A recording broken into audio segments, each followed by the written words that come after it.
Cassie and Rachel were 4 rows behind me and to the right. I was pretty sure Cassie was asleep. Cassie lives an amazing life. School, the wildlife rehabilitation clinic where she works helping injured animals, and of course being one of us, which is a full-time job. Rachel had a kind of dreamy look on her face. You'd have thought she was enjoying the show. Only I noticed the guy sitting next to her was trying to hold her hand, and that dreamy look was Rachel wondering which of the guy's fingers she would break. Wow, you can see all of that through 4 rows of chairs and people? Either Jake has X-ray vision or he's a giraffe.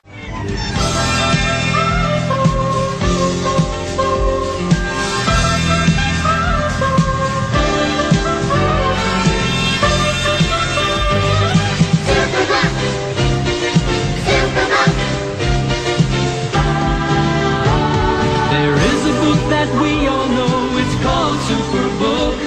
It shows us all the places that we want to go and look. Superbook, Superbook. Yep, just as the Ghostwriter era begins, Kay Applegate interrupts it to write another book. Not that I'm complaining. The book opens with a prologue where Jake confesses to the readers that he's been having a reoccurring nightmare since number 6 of the capture, a twisted memory of when the Yeerk was dying inside his head, and with his mind in a middle state between life and death, Jake glimpsing an evil red eye. Yeah, I bet you forgot about that, didn't you? This is the first time it's been mentioned in 23 books, a whole 2 years ago. Jake has been dreaming about this eye night after night.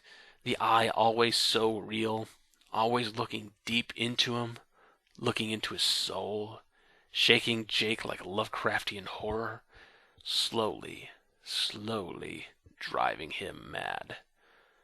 Never mind that, the Lion King is in town! Hakuna Matata, it's great to be a flake! Oh, Hakuna Matata, don't you worry, Jake! If you don't tell anyone, the evil eye will go away! It's probably nothing, won't come to anything! Watch an overrated Disney musical? Yeah. So the Animorphs are getting a Lion King mini-show at their school to promote the musical proper. I'm not a fan of The Lion King, so it tickles me that none of the Animorphs seem to give a shit about it either, with Marco distracting Jake by twitching his ear in time with the music, Cassie falling asleep, and Rachel probably stabbing a boy in the throat. If this series would have been made today, there would have been so much Angry Bird playing right now. Suddenly, time stops for everyone except the Animorphs. Anax and Tobias are mysteriously teleported into the auditorium. Yep, it's our good, omnipotent pal, the Ellimist, who has taken the form of one of the Animorphs' fellow students. It was this girl named Beth. No one moved. Just Beth. She smiled at me, at us, and I knew right away. Yes, it is I, Beth said. The Ellimist? Cassie asked. Beth nodded. Where's the big voice and quick change bodies and all? Rachel demanded. I have chosen this form for a reason, the Ellimist said in the girl's voice. I come today on a humble mission. I wanted a humble form, one that would not evoke feelings of dread or awe or reverence from you. He spread Beth's hands wide, palms up. He moved away, and I saw that the real Beth was still frozen in her seat. The Ellimist had not taken her body, just her image. Yep, freezing time and making yourself look like someone the Animorphs knows, that's the textbook definition of humble. Any proper initial reaction from the reader would be, hey, since when did the Ellimist care about being humble? Rule number 1, the Ellimist lies. The Animorphs gather around as the Ellimist tells a story, starting with the evolution of the Ellimist. The Ellimist looked down at the girl's hands. Once we had hands, not much different from these, he smiled. But that was a long time ago, almost 1 billion of your years. We evolved as all living things do, some faster, some slower. We were among the first sentient species, but we evolved slowly. Still, given enough time, even slow changes can become profound. Back when all Earth could boast was a few simple single-celled animals, we were beginning to watch the night sky and understand the movements of our own planet. We learned and grew powerful. By the time worms first crawled in the mud of Earth, we were traveling in faster-than-light ships. And when the first dinosaurs walked, we become much as I am today. Yes, because you totally evolved into this state of near omnipotence. Rule number 1, the Ellimist lies. The Ellimist continued. We watched the rise of other species throughout the galaxy, helped at times when we could. Let me tell you, Axe, your ancestors knew how to party! Then the story gets bleak when the Ellimist reveals that another near-omnipotent being more powerful than he was gets chased out of the galaxy by a being more powerful than either of them. The Chasee, who is called the Krayak, makes a new home in our galaxy and decides he plain just doesn't like living things, and sets up having species wage war against each other, defeat and absorb each other until there's only one species for him to subjugate, which is only part of a bigger plan to control the laws of space and time itself. Of course, the Ellimist couldn't have any of that, and thus he and the Krayak had a little war of the gods that resulted in the casual destruction of a tenth of the galaxy and warping the laws of reality, changing them to the point where the Krayak had to relearn them all over again. Realizing that they totally ruined shit for everyone, the Ellimist and Krayak then decided to tone things down and make their contest one of wits instead of all-out destruction, beginning a complicated chess game for the sake of the entire galaxy, and presumably the universe. Then the Ellimist starts telling them about how this affects the Animorphs directly. Floating across our field of vision, like distorted TV pictures, were flickering images of our own interactions with the Ellimist. The times he had played a role, though never a controlling one. When he had shown us that we could escape Earth and live on a sort of game preserve for endangered humans, and when he had used Tobias to help some Hork-Bajir escape to found a free colony, and when he twisted time to return Elfangor from his happy life hiding as a human to a world of struggle, pain, and ultimately death as an Andalite warrior.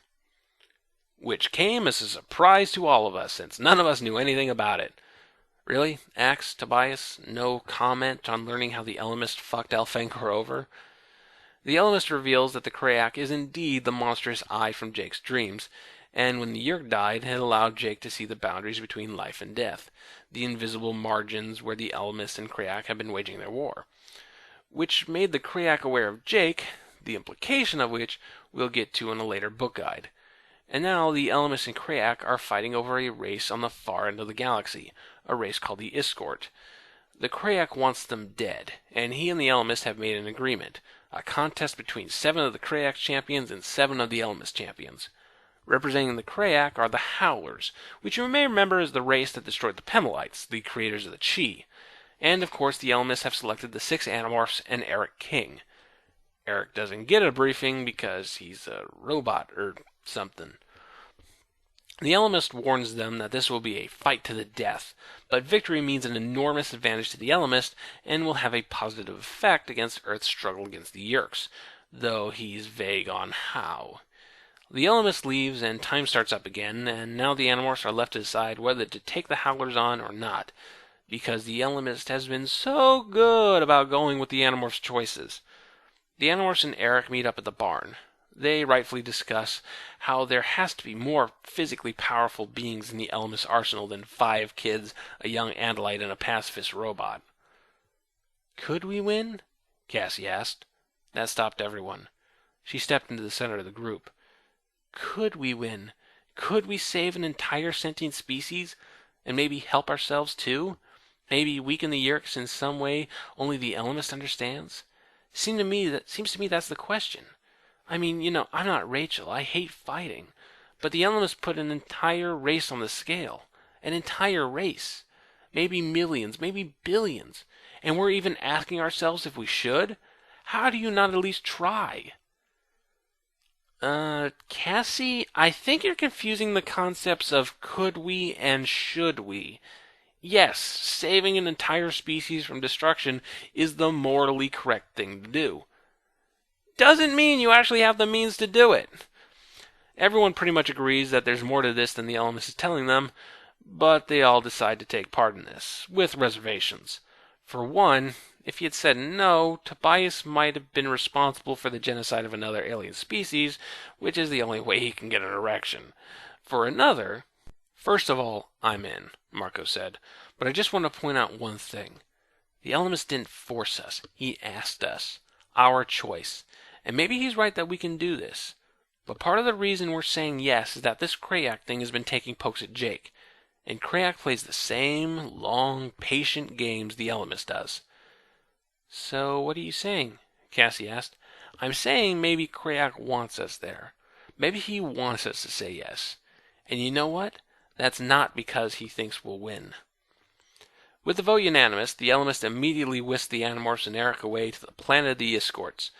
The Escorts themselves are kind of like a cross between a vulture and an accordion, and live in a city consisting of colorful, connected skyscrapers that look like a giant child made them out of Legos, plus plenty of ledges without railings. The Escorts had a Department of Public Safety at one point, but they sold it for some beads. See, the Animorphs quickly learned that the Escorts have a very unique society revolving around societal and economical roles. Immediately after teleporting, the Animorphs find themselves swamped by Escort, who offer to buy anything the Animorphs have on them. I will buy your memories. Come visit my execution parlor. Give me your clothing, and I will give you credit. Here, eat this larva. Let it gestate, and we'll split the proceeds between your heirs. You stink horribly. I will cleanse you.